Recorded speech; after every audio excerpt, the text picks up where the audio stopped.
right, welcome back, y'all. We are here with episode 6, and today we're coming at you with nutritional tips. It's going to be very broad, but we figure that I guess the more obvious, the better it is for you guys, because we were just talking about how what seems like obvious to her and I, because we've been doing it for so long, may not be so obvious for you guys. So we're going to, I guess, hit a lot of different topics: how to approach tracking, how to even start tracking, how to hit and manage your protein, strategize that, tracking strategies, all the things. All the things. And Yeah. then if we don't hit something that you guys need, you can always hit us back and we can always come back to this and circle back to it.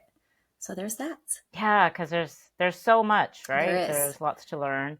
Um, so it takes time, Mm-hmm. right? Like we have to meet ourselves where we're at when we're starting, and I know you do that with your clients as well. We figure out where you're at.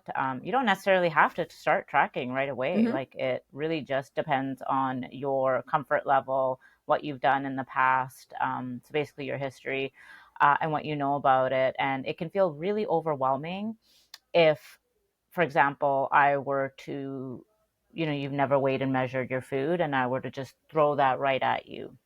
And so, listen, I know, we know that measuring cups, volume measuring isn't necessarily accurate, and you're probably going to be eating a lot more than if you were to weigh that food on a scale. However, for some of you, that just might be the way to start. Instead of blindly scooping, say, some rice out of a pot onto your plate, well, you'd be much better off just using a 1 cup Mm-hmm. measuring um, whatever, A measure cup cup, yeah. to actually to scoop out your rice. And at least that way you're closer to knowing that you're closer to a 1 cup versus 2 cups, Correct. for example. It's at least Right? quantifying So something versus quote unquote eyeballing.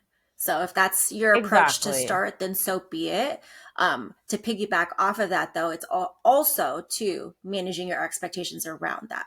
That if this is where you want to start Exactly. as your starting point, understand that if you want more specific goals, you're still going to have to finesse it at some point and eventually start quantifying with actual weighing and measuring. Yeah, and at the end of the day, both Carmi and I, we know that in order to get those results that we want, we really do have to get to a point where we do weigh and measure everything that we eat, or at least that's been our experience. Now, there are other ways of tracking, like you could just go with the plate method, and focus on protein, starches, veggies, complex carbs in your fats. We can do the balanced plate method. And that might be a start for some Mm-hmm. people. Again, the thing is, though, in this current food environment, we're not just eating whole, nutrient dense Mm-mm. foods.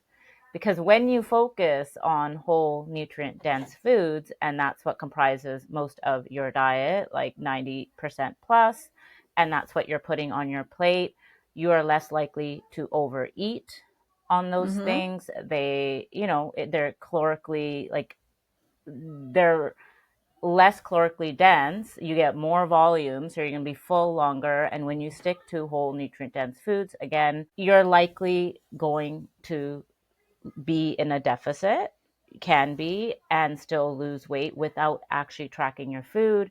However, that is not what we consume in today's day and Correct. age. So also too, I have noticed there are some apps, and I believe in Chronometer also, but I don't know if this is something just for Apple users. They're starting to step up with the AI. As much as I'm like Right. about AI, this is also something that might be better than nothing as far as quantifying. You can actually screenshot, take a picture, or like video the Yeah. food, and it'll give you estimations on what your plate looks like. Of course, is it 1,000% accurate? No, there's going to be a bunch of room for error there, but again, still better than nothing. I Yeah. think I know for sure Chronometer does it because Aram told me, but again, I haven't seen that rolled out for my Android platform. I think does Macros First also do that? I think I haven't tried it myself Okay. either. I think they do. I think they have rolled that out. I'm curious, and if you know, because I actually don't know this, and something that we'll definitely try out. So when you snap that picture, is it giving you kind of the percentage or ratio of protein and what you have on your plate, or just the calories? I'm assuming it's the To my calories, understanding, it's right? actually even the breakdown because I also, The yeah, macros? Yeah. so First Form actually rolled it out, I think, first, um, Oh, wow. which their app is not a free app. So I don't particularly love to make my clients pay for that. I have my clients do chronometer because I pay for the premium, and so they can come freeload underneath me, which is fine. But as a coach, it's easier for me because I get to see all of their logs. So I haven't yet asked one of my Apple users if they've seen that rollout. So I'll have to talk to Rum about that. But to my Yeah. understanding, I know for First Form, it actually, you can either voice note input what you're doing and then it'll spit it out, or you can take a picture and it gives you an idea or a guesstimate of what your ratios are. So really, all of this to say that it was, we all have reasons for not doing something. It might be tedious. You might not have never done it before, etc. There's a lot of options now that make these things more Mm-hmm. convenient and less time Mm-hmm. consuming, if that's what you feel is.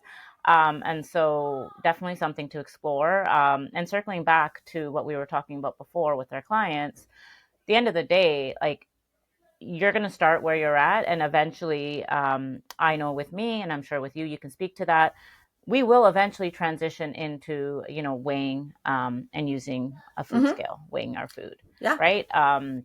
So that's usually what tends to happen. There may be a client here and there that maybe just continues to use that plate method, right? A balanced plate method, Mm-hmm. etc. But for me, I know most of my clients do transition into weighing and Yeah. measuring their food eventually. So, Ultimately, at the end of the day, it's what works for you. And as yep, long as we, as the coach, can help you manage your expectations around what you're doing, that's all that matters. As long as it feels aligned for you and it makes it, I guess, it makes the barrier of entry easier for you. right, right. Yeah, I totally agree. Um, I don't know anything else with tracking, Carmen, No, as not far as, necessarily. I mean, as far as people, if there's anybody wondering how to even get started on tracking, I guess we can start there. Because I know there's a lot of people, because I've done it before too, where people are paying for their macros. And now knowing as a health coach mhm. how, I guess, unhelpful that is. Yeah, yeah, Let's break it yeah, down for people, and I'll give you my approach on how I have my clients start. Because at the end of the day, let's be honest, we're not here to be gatekeepers. All of this is a science experiment. So I yeah, don't sit here and claim to know all the answers. I tell them we've got to figure this out. We need data. It's a science experiment, and it's all going to be independent on you and what you like, your preferences, and how you live your life. Period. At the end of the day, so most of the time, unless there's somebody who's coming to me who's very well versed in all of this, most of my people are general lay people who are finally ready to take this leap and take this journey and learn how to do this like the sustainable way or for forever. I just ask them, and I'm very transparent with them, that for the first month or so, we're just going to be tracking. And mainly yeah, that's so I can collect data, so I can see your eating habits, your eating style. I can see how much you're consuming. I'm very transparent. Like, do not change anything. Please do not.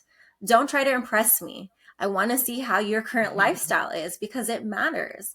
I can't help you if you're fibbing it. Like, it doesn't help you, it doesn't right. help me.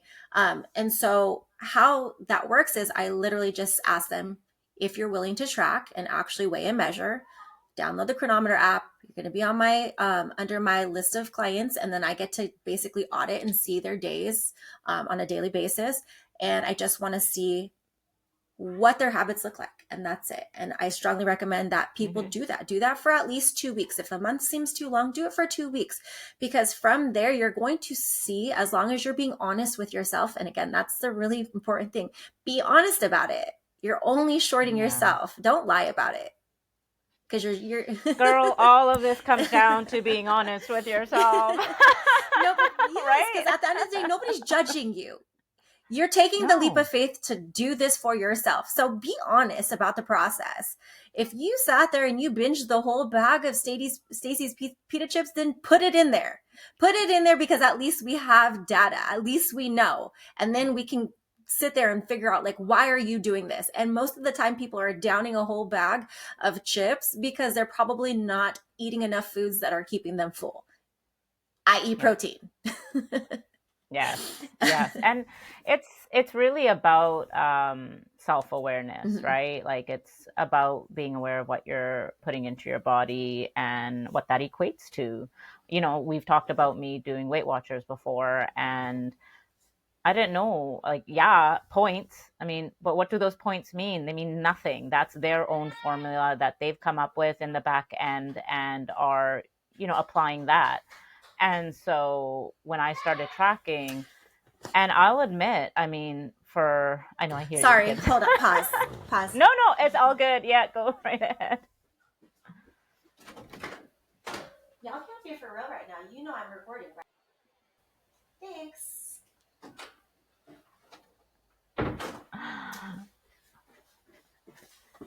This is real life, people. I, This is real life. I paused it a little bit, and yeah, I did.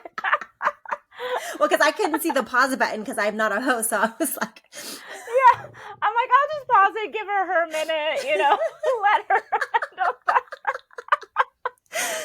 You guys didn't hear what happened. I did. oh my up. God, are we recording again? Yes, this is real life, guys. I had to take a minute to settle my kids down, and I'm not even sure because I sit there and be bragging about my kids, but today I don't know what's going on with them. They knew I'm about to record it. They're trying to do a training session with the dog inside the house. I'm like, what in the actual you know what right now? Like, I'm gonna leave this in here. No. I know. Dal hit pause and I was like, I'm gonna leave this in here and let everybody know about y'all. No, girls, don't worry, I'll protect you. Auntie Dal's got your back. She shouldn't. Goodness gracious. Little spoiled asses. Oh man, I know. That was Anyways, sorry. Okay, that's okay. No, I remember what I was saying. So back to so with like I said, honestly, I will admit this. I share this. For me, tracking really did change my entire perspective on food. It helped me heal my relationship with food because I now understood, and I use this analogy a lot, that a donut is 200 calories and a banana is 100 plus, depending on the size, right? If I want to eat a donut, I can, and it doesn't take up half my budget, as it were, on Weight Watchers, for example. Yeah.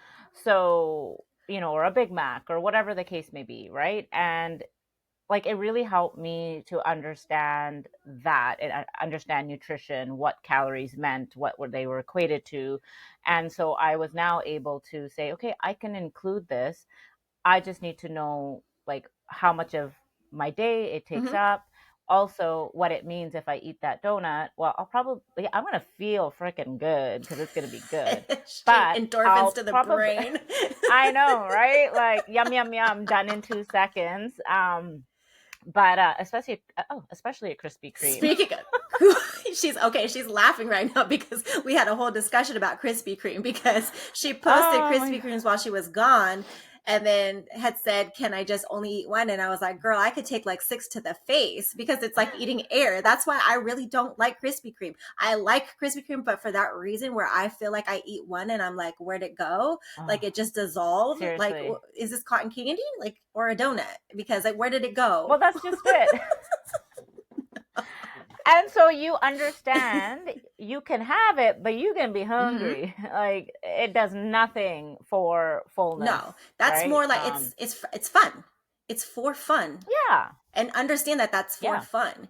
But you can still have the for fun stuff. So for example, today I'm going to make my brownies. I want a brownie and a Shark Week.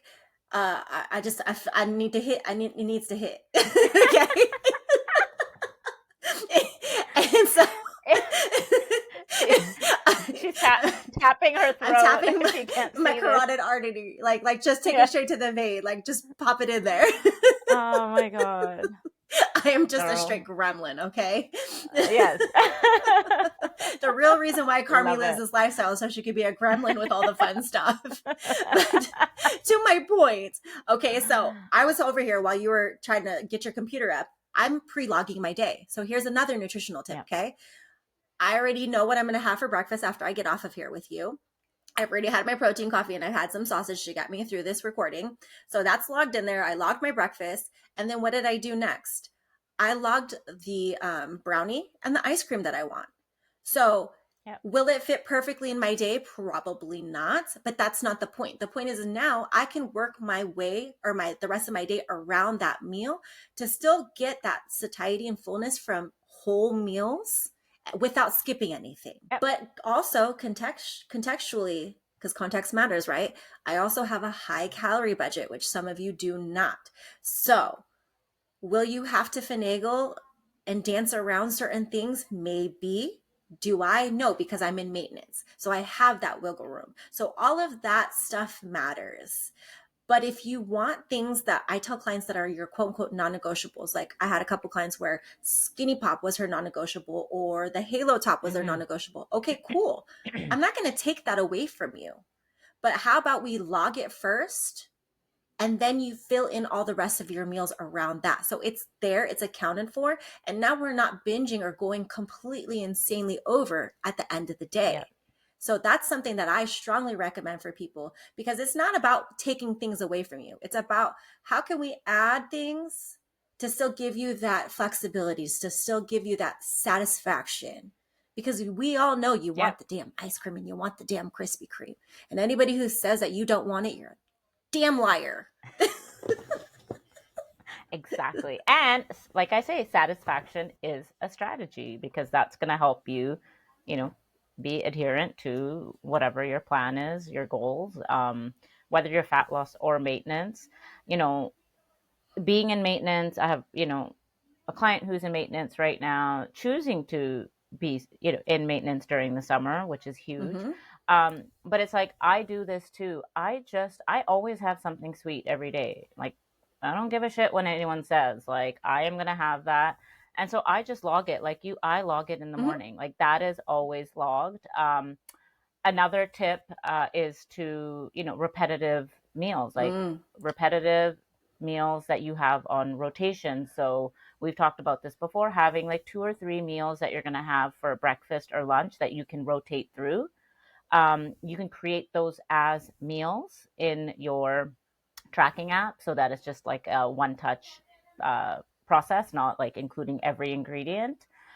So I routinely eat the same breakfast and lunch pretty much every day. Meals on repeat. And yeah, and that's another thing. Like, say if you are in maintenance, if you eat these meals on repeat, your breakfast, lunch, dinner varies a little bit just because it might be different, but the components are the same when you're focusing on proteins, carbs, fats, Mm-hmm. all that stuff, veggies, fruits, whatever. When you focus on that, your plate every day for dinner, regardless of what it is, what type of meal you're having, it's going to be around the similar calorie Mm-hmm. range, Yeah. right? And so that makes things so much easier. In this case, though, there are some people that don't track at all because they are eating similar meals every Mm-hmm. day, and so that's your quote unquote air quotes hack. Yeah. Eat the same meals every day because you're gonna be in and around the same calorie Yeah. range every day as well. Absolutely. Yeah. 1,000%. 100% agree with you on that. And it's all trial and error, right? Like I only have 3 meals that I like for breakfast. I will not eat outside of that. Will I try? Yeah, here and there. But I have 3 meals, and mostly it's either eggs and toast and fruit, or it's my pancakes with blueberries, and that's it, right? Like between those two, and sometimes if I don't have anything available, which is rare, I'll have oatmeal, right? Mm-hmm. And these are things that you can have in your pantry or fridge, very few ingredients, and that you can whip up if you can't make one meal, then have the other. If you don't feel like having a certain meal, have the Mm-hmm. other. So I think that's huge. I think that's a big tip Yes, for people. definitely. Like you have your old trustees. I have old trustees too. And anybody who says I don't like to eat the same thing, bet, because I guarantee you, you're probably going and eating the same meals out on rotation. So what is the difference? Right. And this is where also too, to piggyback off of what you said, this is where the single ingredient foods come in handy, because Yeah. if you have certain things that are higher, like let's just say you had like a higher cut of red meat that day, well then now you know, lean on some chicken breast because it's a leaner meat. So this is where you Right. can just compose things that work in your favor. Like another thing that I've told people is knowing how to make your food customizable. As I had posted Yeah. something for one of my clients, um, and it was my breakfast burritos.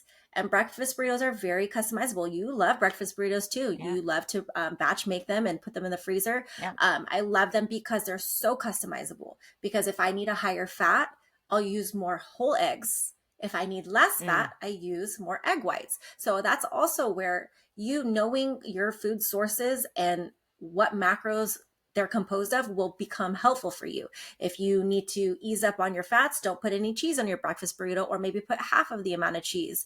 That's all things that are going to be helpful for you. It's the narratives that you tell yourself. Like, I don't like leftover, not for me, but someone might say that they don't like eating Yeah, that's weird to leftovers. me. Or yeah, and I've had clients that are like that. And then eventually with time they realize, and this is why you have to give yourself time. We'll always go back to this, right, Mm-hmm. Carmi? Like, let go of the timeline. When you let go of the timeline and give yourself that space, you'll eventually actually find yourself saying, okay, like it's easier if I eat the same thing every day, or it's easier if I eat similar things every day, because you're going to find that that's actually what works like for Mm-hmm. you. And if you're into eating different things and you have the time to do that, make those foods, great, then that's what works for you. But for majority of people, and a majority of us in the space, the reason why we recommend this is because we know it Mm-hmm. works. Yep. Mm-hmm. Right, at the end of the day, that's it, it So, works. what about the Oh, narrative yeah. for people who are like, I don't want to make multiple meals for my family? Yes. Give me your perspective on Oof. that. Then don't, right? And actually, I've had this question proposed just recently, and it's like, then don't. So they asked me, a client asked me, well, how do you do it with your family? And all I said was, listen, like, whatever I make, or the meals that I make, for some of those things, I keep my ingredients separate. Like, I include the items. So if it's spaghetti, I won't mix everything together, Mm-hmm. right? Like, a lot of people will pour their sauce in their pasta, mix it all. I'll just keep those portions, those things separate. And then, for example, the chicken, like with chicken stir fry, for example, a client's like, okay, well, how do I make sure I'm getting more protein, because we just mix everything together? And all I said was, well, like, okay, let's see how you make your chicken stir fry. Just leave your protein to the side. You can mix your rice, your veggies, all of that, but leave your protein to the side and just weigh and measure out your protein, so you ensure that you're getting that amount that you need. Mm-hmm. Um, so that's something that I recommend.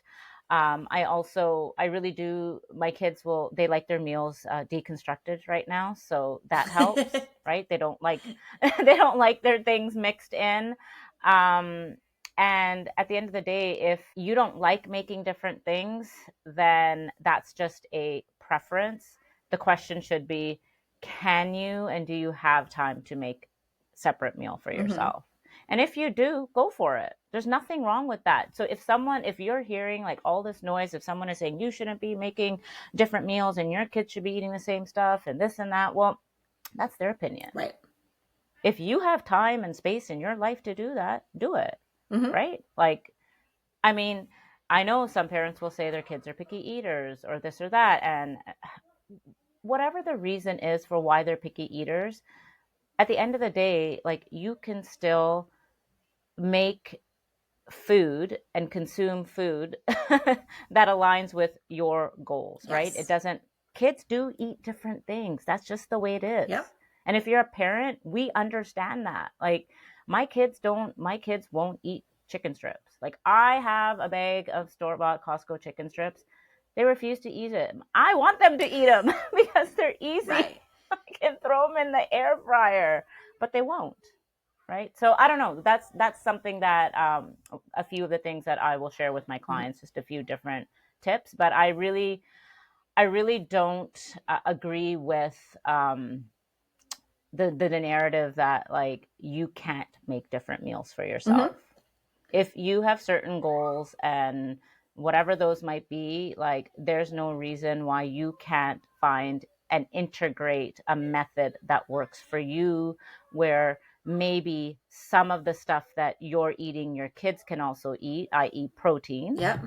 So if you made some chicken, they can have protein. So what I normally will do, I'll give them that chicken, but I'll give them fruit, garlic bread, whatever they want, and then I'll have my chicken breast with rice, veggies, and whatever type of condiments or sauces I'm having. So there are certain foods that, both kids and mom, dad, parents can eat as Mhm. well. So that's kind of where I'm at with I that. mean, I for the most How part about you? agree. I swing on both sides of the pendulum because, Yeah.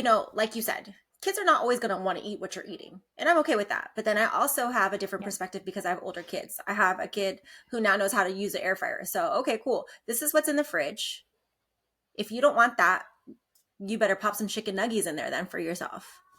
There you go. So, Yeah. but also too, because I'm preparing and meal prepping and ingredient prepping, everything's in the refrigerator already for me. So I'm never really cooking. Like I am cooking through the week, like Yeah. our breakfast because we want our eggs fresh, cooked the night before. I guess it's not really fresh, but it's cooked the night before. Yeah. So that's what I'm usually just cooking each night. But everything is already in my refrigerator, so I don't really have to cook. It just has to be rewarmed. So if my kids don't want to Yeah. eat that, then they can have something else. But also too, Yeah. like sometimes if I'm in a fat loss phase, the kids want spaghetti, I can't have that. So then I have to stay aligned with my goals and understand like, okay, maybe I'm going to have something different, like the same type of thing but different. So I can still Yeah. have the spaghetti, but they're going to have a whole bunch of spaghetti, pasta, where I'm going to have a very little bit of pasta and then more broccoli. So it's all about again customizing it and making things aligned with what you're doing. So if your kids want to have chicken nuggets, then maybe have the chicken nuggets like the I love just bare chicken um Mm-hmm. over a salad. So you're Yeah. still eating something different but the same. So it only requires one air fry. Throw it all together. Just make it work for Exactly. you. Like pick and choose your battles because you know that there's certain battles where you're just not going to win with your kids. And then if you have a Yeah. husband who doesn't want to eat what you're making, then you're going to have you're going to Bye. have a discussion with them. So if that's the case, this is the food that's in the refrigerator. I'm very blessed where my husband just shows up to the party. Like, here's what's on their plate. Let's go. Let's eat it. He doesn't really fight me Yeah. on anything, Yeah. but then again, our goals are aligned. So that's where I'm Right. blessed because I understand that some people's like there's a lot of fight against your spouse about like your journey and them not really supporting you, where I do have that. But again, that's going to be a conversation that you need to have like with your whole entire family. If your whole entire family Yeah. fights you on it, you have to sit them down and say, hey, this is what makes me feel good. This is helping me with my goals. This will also help you with your health and wellness. This is what fuels us properly. I'm not saying we can't have all the fun things, but this is what's more of a priority more often than not. It also Yeah. takes a Yeah. discussion. So if you're getting a lot of pushback from your family, maybe have a sit down. Have a sit down and say, this is how we need to live. Right. And if with that as well, at the end of the day, we really do, like I always say, it's not like your kids pulling out a wad of cash at the grocery store to pay for the shit that you bring into your house, right? Yes. So, to some degree, well, to actually a very Hmm. large degree, we control what comes into our house. And so, if we do have lots of those kind of those grocery aisle type, highly palatable Hmm. foods, then that's on us as well, Hmm. right? So the less, now listen, I was on back with my parents for 3.5 weeks. My kids had access to way more stuff than they do at home. That's fine. They ate it. I didn't care. But now that we're back, it's limited. So they really don't have a choice. So if they don't want that fiber one bar that I have, then have a fruit. Hmm. Like these are your choices. These are your substitutions, Right.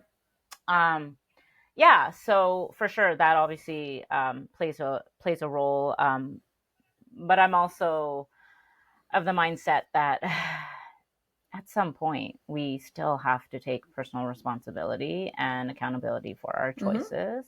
Yes, is it harder? Of course. Is it going to be harder if, you can't set up your environment perfectly the way that you want to? Yeah, it's going to be difficult, but is it No, impossible? No. You're just might take longer. you're gonna have yeah, and then you're gonna have to find something that works for you, Mm-hmm. right? You're gonna have to learn, and maybe if it's an open pantry, somehow close it off, Mm-hmm. right? Put those foods where they can't be seen if they're still coming into the home, things like that. So yeah, it does make it more difficult, but it doesn't make it impossible. Or pick a meal And prep circling back, company. If you want, yeah, if it's hard for you, then go pick a meal prep company that makes customizable meals for you, and then go cook for the rest of your family. That's another option. there you go. That's another option. There's plenty of different ways of navigating this, and you know, we can't talk about all of them, but definitely, depending on your situation, you can make it work. And circling back to batch cooking, ingredient prepping. So, first of all, let's describe what ingredient prepping is. And that's basically making, you know, uh, like rice, potatoes, your choice of protein, and your choice of veggies. And just cooking those every few days and having those available, and then mixing and matching those ingredients with certain condiments, sauces, whatever the case may be, and just spicing it up. There's your meals for 3 days, Mm-hmm. right? Batch cooking or meal prepping is more so something that I do. And it's like batch cooking a huge pot of pasta sauce, and then I portion it out into 1 cup containers, and then I freeze those. I will make curry chicken or soups, things like that, and portioning them up, freezing them. I freeze everything. Like I batch meal cook everything. I will make taquitos, I will make roti, I will make samosas, and I'll make them in big batches. Breakfast burritos is what I'm doing today. Still haven't gotten around to it. It's been a 3 day process because I haven't had time. So I'll be wrapping those. I have everything prepped now. I'll wrap them. Breakfast burritos, I will make like 30 at a time, freeze them. And so I really do. That's a system that works for me. Trial and error over the last, 3, 4 years, found that for me and my family, I rarely cook from scratch on a daily basis. I prefer to cook from scratch, big, you know, pots of food, and then just freeze. And then that way I'm set up for the next 3, 4 months with kids and how busy we are with activities. I just go down, pull out some meat sauce. All I have to do is boil my pasta. The meat sauce is made. I'll pull out curry chicken. All I have to do is make my rice. Yeah. Right. So it's like literally a 15-minute, not even a 15-minute process, a 2-minute process, because you're not sitting there or standing in front of the stove waiting for your rice to get made. You're just putting it on the Mm-hmm. stove top and walking away from it. And so that has worked tremendously well for our family. That's a system now that like I feel I have mastered. Um, and so it depends if that's something that you can do, you have time to do. Then so be it. Follow my Mm-hmm. system, but you really do have to find a system that works for you, Yeah. whatever that may Yeah. be. So, and what works for you and your family, So Carmi? Like, I basically have a if you don't set mind sharing. schedule for the most part, unless I know something is happening where I have to kind of be flexible. For the most part, Saturday or Sunday, most of the time Saturday is, I guess I'll call it ingredient prep, because I am very much like pick 2 to 3 proteins for the week, pick my veg, which is always about the same. It's frozen broccoli, the Kirkland's mixed vegetables, and then maybe sometimes like asparagus or wherever is like looking good on Instacart. Mm-hmm. And then we always have fruit on rotation. Like it's usually the same thing. It's pineapples, it's berries, it's Yeah. if mangoes are in season, mangoes, citrus, whatever it is. There's always at least 3 or 4 minimum fruits in the house also. And literally how I do it is chicken is always on rotation. It's just a staple. Mm-hmm. I prefer chicken thigh. When I'm in a deficit, I usually have to maybe lean on chicken breast, but I just prefer chicken thigh. It's always like a ground meat, either ground beef, ground turkey, ground chicken, or sometimes both, one of those Yeah. things. Like right now, I think I have, oh no, this week it's ground turkey. No, it's ground chicken because I made Because ground chicken, listen, ground chicken, any kind of ground meat is very universal. You can turn it into a taco Yeah. bowl. You can turn it into, we turn it into burritos. We turn it into nachos, all the things. Pita pizzas, like anything. Yes. You can put them on, Mm-hmm. yeah, like, And yeah, then I'll have like so a versatile. fish. I utilize my Blackstone.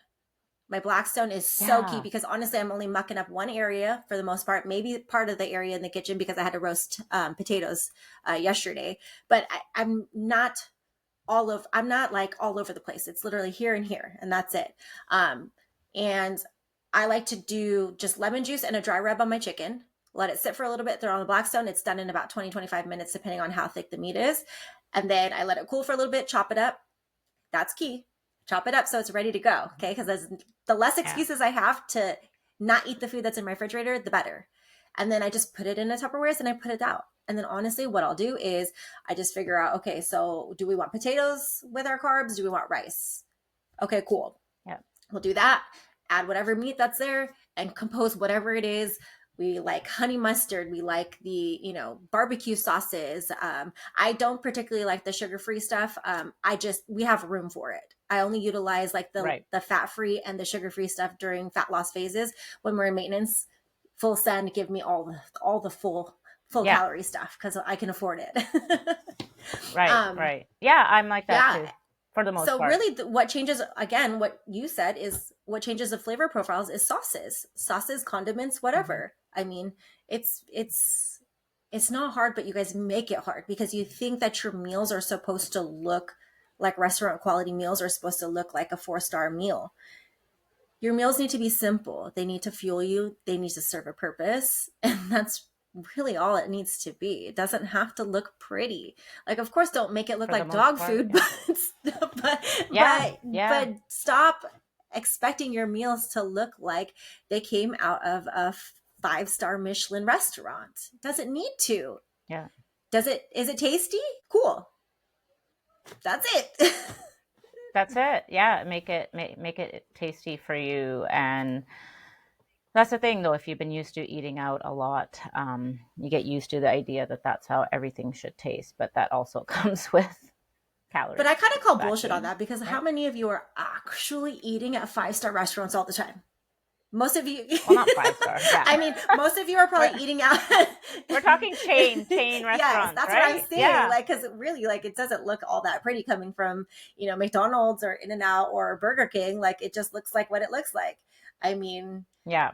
it's okay for Yeah. your plate of food to look like a protein, a veg, and a carb or a fruit, whatever. Yeah. It's totally fine because you're fulfilling all your nutritional needs with that plate. Yeah. Well, if you think about it, like, okay, for me, curry chicken, like, I can put curry chicken on the side, rice, Greek yogurt, and my veggies, or they eventually get mixed up together anyways. It all gets mixed together somewhere, It whether it's on does. your fork, your So spoon, your plate, or your stomach. no, seriously. So I might like, even for me, I ingredient prep a lot. And not so often now, but I'm doing it in a different way. So when I make my rice or when I make my pasta, again, I will batch cook it and then I freeze it in portions. And so tomorrow or the next day when I want rice, I just pull it out of my freezer. It's already Mm-hmm. made and it's portioned. So needless to say, that's just another way of ingredient prepping that utilizes the freezer versus ingredient prepping and having the things on hand in your refrigerator for the next three Mm-hmm. days. So I'm still eating that way. I'm still, all my meals are still composed of the rice, the protein, the sauce, the veggies.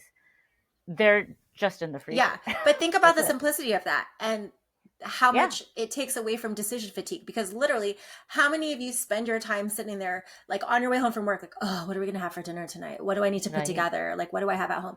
Whereas you and I are like, okay, what's in our fridge or our freezer? Okay, boom. Yeah. That's what's for dinner tonight. Done. I mean, typically I already know what's Exactly. for dinner because I'm a pre-logger, but Yeah, yeah. And I don't. So I know exactly what I'm eating for breakfast and lunch, my snacks, my, you know, nighttime, evening, mhm. whatever I have treat. But my dinner is always okay. Well, what are we going to eat today? I don't know. But again, it's comprised of the staples. the foundation. Hmm. So I literally just have to go to my freezer and pull out whatever. Or sometimes it's like fish. Okay, I have frozen fish, so I'll pull out that fish, and then again, veggies. We all have frozen veggies in the freezer. I I hope hope we you do. I do. mean, You that makes should. things. Yeah, that makes things a lot easier. My kids too, their breakfast is really simple. It's just a smoothie. And so what do I need? Just yogurt, milk, and frozen fruit, Yep. right? That's it. And then I throw an avocado in there, but even avocado, I will smash the shit out of them, put them in little cubes, freeze them, and I can just pull them Hmm. out. So, Now, yeah, are you just a calorie and protein tracker, or are you all of them? Let's yes. talk about that. Okay, so yeah, circling back to what you were talking about before as Yeah. well. Yeah, it depends. But the way that I do things, it is really calories and Okay. protein, and then fats and carbs usually naturally just fall where they Okay. need to. But that stuff is still I still look at those things to make sure that they're falling within Yeah. decent Hmm. ranges, Yeah. right? But they usually do, and so I've always done that. I've done that for myself. I've done that for clients. And like I've noticed for myself, and this is just the way it works. When you lose weight, you have less to lose and you go into fat loss phase, you're going to be eating less of everything. But as long as you equate for your protein target and your Hmm. range, everything does really just, for me, has always Hmm. fallen into place. The carbs drop, the fat drops, Yeah. right? So yeah, Because that's what I'm. essentially calories are king. And so if you're in a fat loss Yep. phase and you're consuming less calories than you need to create that deficit, then that's really what it boils down to, right? But of course, it's always nuanced and there's always context behind that. So for those of you who don't know what we're talking about, there's a couple different approaches. I'm sure there's more than a couple, but our different approaches are you can either make sure that you hit all four targets, meaning calories, your protein, your fats, and your carbs. Also fiber. That's that hidden one, but that's a Yes. different topic. Yes. Yep. Or what I like to do with a lot of my clients starting out is let's make sure you hit your calories and let's just make sure you hit your protein goal, and then your carbs and your fats are going to land wherever they lie. But again, like Dal said, Mm-hmm. we need to make sure that your fat grams are not Yep. way under, because Too low. anything, for me Yep. personally, I don't like to see anything under 40 for a long period of time with my clients because of that Oh hormone yeah. imbalance situation. Yep. So whatever approach you take is fine. I honestly like, for clients starting out who don't have like super super specific goals, they just want to get started, I like the whole, let's just track your protein, let's just track your calories, make sure we're getting within the ranges of those two things, and then your carbs and fats we'll just keep an eye on and make sure that you're getting enough for energy and for hormones, and that's perfectly fine as well. And I find that just for Gen Pop, somebody like me, because I include myself in that Mm-hmm. category, um, and for most people, honestly, the theme of all of this is the simpler, Mm-hmm. the better, the less friction, the not easier it is, but it is more Mm-hmm. manageable, less overwhelming, less daunting. You're able to, it helps build the self efficacy and it helps build the self Mm-hmm. belief that you are capable, you can do this. When there's less on your plate, you're working within the parameters of your life, and we're keeping it Yeah. simple. And this is what it's all about. How to make tracking simpler for you, how to make meal prep, ingredient prep simpler for you. And when you utilize these strategies of meal prepping or ingredient prepping, it really does affect everything else. It helps tracking become really more convenient and take up less time. So if it's taking you, 10 minutes currently, well, if we can implement those strategies, it might take you 3 minutes, Mm-hmm. Yeah. right? It also comes with time, experience, all of that. But those things, they all go hand in hand. And I think the overall, again, theme emphasis here is how to simplify this entire Yeah. process. Just because I personally right now track all four targets doesn't mean that you Yeah, have to. I have very specific exactly. goals. I want to make sure that those things line up for me. But then again, also Yep. too, for most general lay people, they're not as crazy pants as me, and that's okay. That's me. See, we're very different place. We're in two very different places in our Yeah. life and our goals and all of that. And I hope you as a listener can hear that we utilize very similar Mm-hmm. strategies Mm-hmm. differently, but we are utilizing all of Mm-hmm. those things, and we're following all of the same principles, the foundations, like just getting that, like mastering the Yeah. basics, really, even when it comes to just tracking and Yeah. nutrition. I just So, barely started doing that. Like leading up into this point, like maybe I want to say maybe the last year is like the first year that I really was like, okay, I'm going to hone in on all my mm-hmm, targets. Now with that comes a little bit more finesse, and that's why I don't really always like to do that with my clients, because it's, if you've mm-hmm, ever heard the term macro Tetris, sometimes that's what it is. If you're not a pre-tracker and a pre-logger like I am, you will be playing macro Tetris at the end of the night, and I just don't like my clients to have to do that. I want them to, again, have the least path of resistance, have the least amount of yes, overwhelm. So if I friction, can avoid that for you, let's not even worry about the macro Tetris part. Let's just make sure, boom, did you get your protein in today? Cool. Where'd your calories land?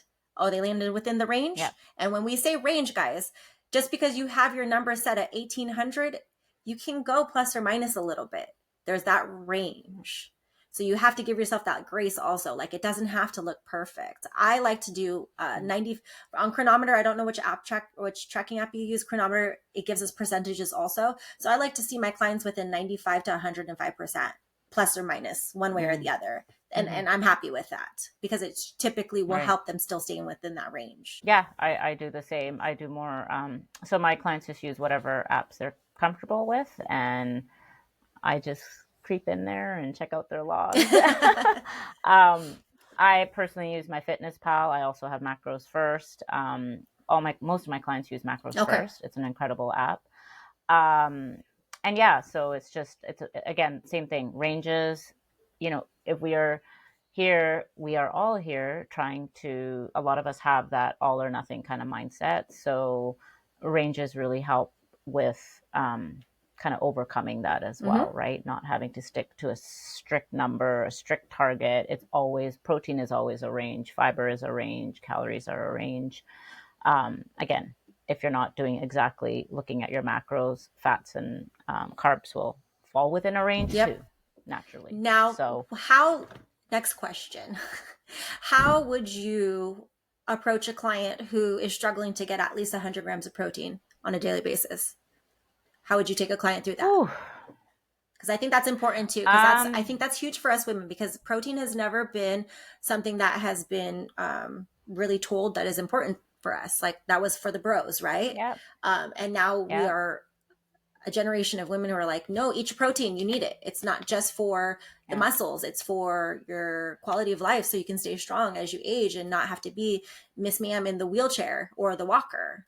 yeah, So how, yeah. if I was your client and I'm like, Dal, I'm only getting like 60 grams of protein on a daily basis, and you're like, ooh, can we get you to 100? How would you approach that with your client? So gosh, so I'll never jump. I'm sure you're the same. Never jump from 60 to Mhm. 100. It's always, again, it always comes back to meeting your client where they're at. And so I'll meet you where you're at. You're at 60. Let's aim for 70. Cool. How can we do that? Let's look at what you're eating. Okay, let's just increase, whatever. If you're having 4 ounces of chicken, increase it to 5, right? That's going to bump Yep. you up. It's going to bump you up to 70. Cool. Maybe in a few weeks, we want to try to get to 80 now. Same thing. Let's increase your protein with whatever you're eating right now. Let's just increase it a little bit for that meal. That should get us there. And slowly, it's just working your way to just 100 grams. Mm-hmm. 100 grams.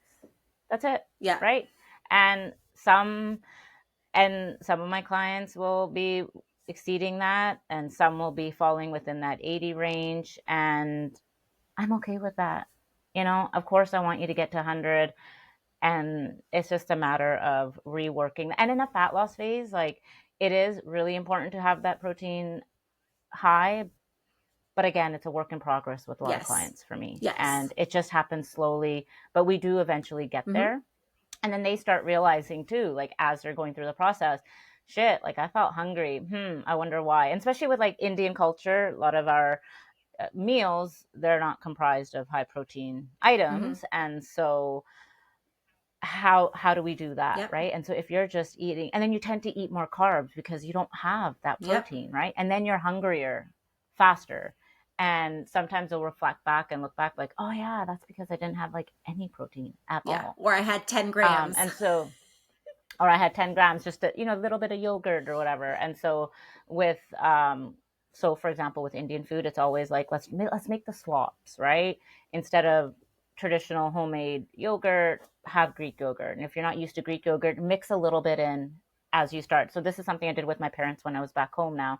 I kind of audited their They're like, days. great, she's back. Tracked she wa- they wanted the funny thing is they wanted me to, Aw. so I did. I tracked their days, and my mom's like, I don't eat Greek yogurt, I hate it, it doesn't digest. And I'm like you're completely she's basically not, yeah, vegan, I guess, right? Doesn't eat eggs, Oh, doesn't eat wow. meat, Okay. any of that. And so I'm like, but she'll eat yogurt actually, so vegetarian but no eggs. Okay. Vegetarian, no eggs, no fish. And I'm like, okay, let's just have some Greek yogurt. No, no, no. I'm like, trust me, you need more Mm-hmm. protein. And so I'm like, just mix a little bit. Just mix a little bit in your homemade yogurt that you make. And so she did.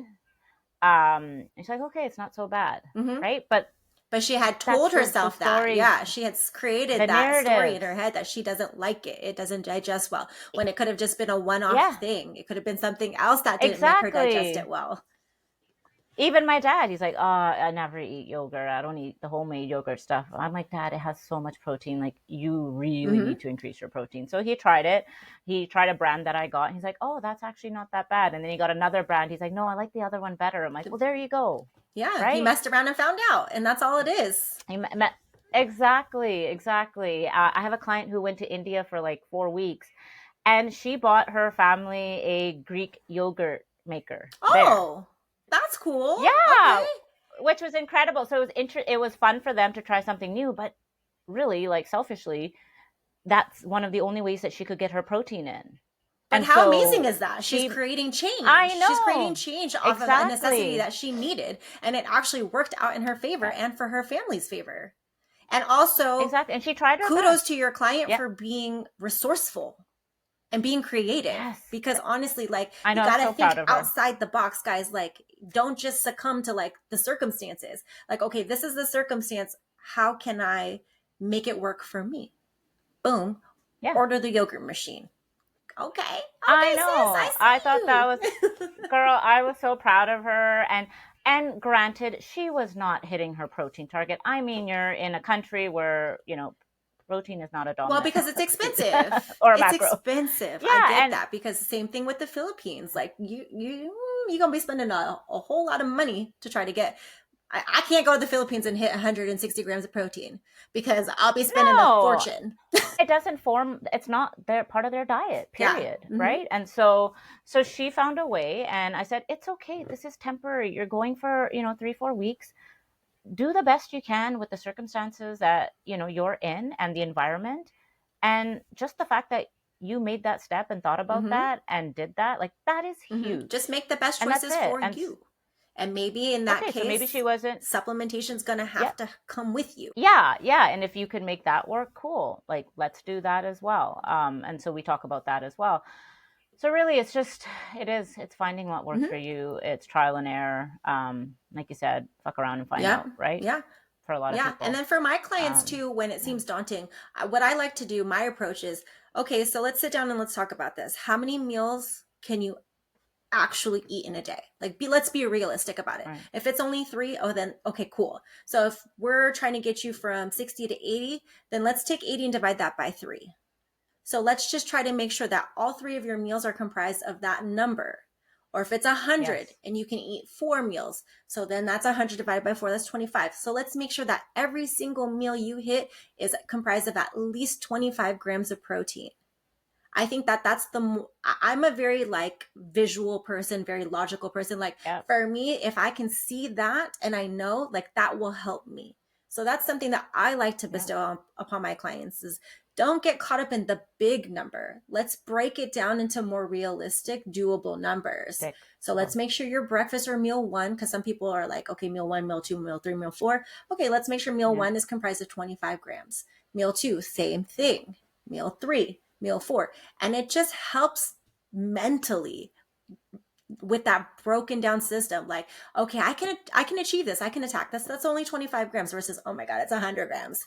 You have to make it realistic for you, and also something that feels like it's attainable for you. Yeah, you break it down into smaller increments, right? That's how I saw my weight loss as well. I mean, when you have 100 plus pounds to lose, I really had to break it down into just small increments. Similar thing. And for me, a huge thing, and you and I both talk about this a lot, is front loading. And what front loading is basically trying to get in your protein and fiber targets, water intake, movement, strength training in the morning or earlier in the day, having more of it in one meal, for example, like your protein and fiber. That way you're not chasing your tail, you're not spinning your wheels, you're not like constantly in your head thinking about, oh my god, I need to get my protein. Yeah, like you're not ending the night with a meat stick nightcap because you're like, shit, I didn't hit my should we coin that? I know. Yeah, we should. A meat stick nightcap. All right, dirties. We're not talking about that kind. I know. You went there. I did. I totally did. I went all the way left. I'm sorry. You guys are gonna see. I have a tendency to go left. I've behaved for the first 5 episodes. I took it on episode 6. No more. Now I'm comfortable. Everything's coming out.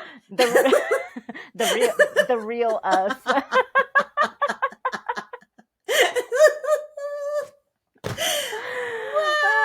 Nobody want a meat stick at the end of that, man. No.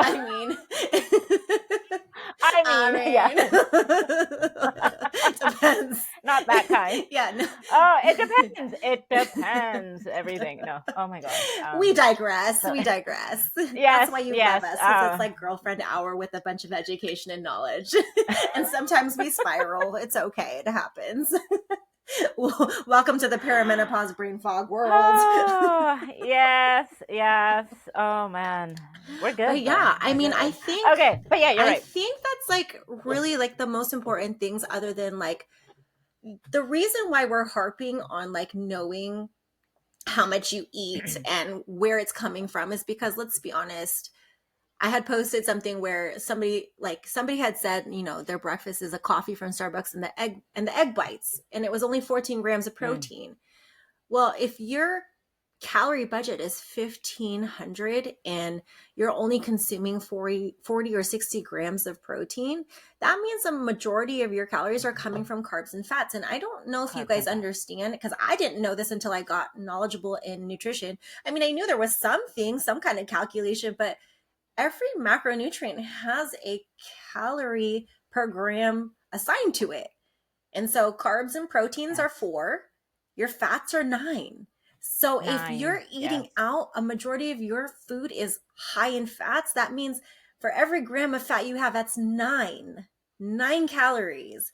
So it matters. Yes, calories matter at the end of the day, but how you also distribute your macronutrients also matters on how you feel.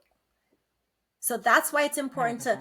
I like to have most of my general people like at a 33 split, meaning like 33% of your calories are coming from carbs, fats, and protein. I just like that. I just think it's sensible. It is. It's a nice balance, right? Overall across the board. So yeah, well, I mean, we knocked that one out of the park. Just kidding. With that being said, we've hit squirrel energy mode. I think that's probably time to call it a day. Yes. No. So like you said, with that, we will see you next week. All right. And I think we're going to be talking about nutrition periodization. Yes, ma'am. Right? Yes, ma'am. So that'll be fun. We'll get into that. If you like this podcast, share it with your friends. Please. And until next time. Bye. Bye.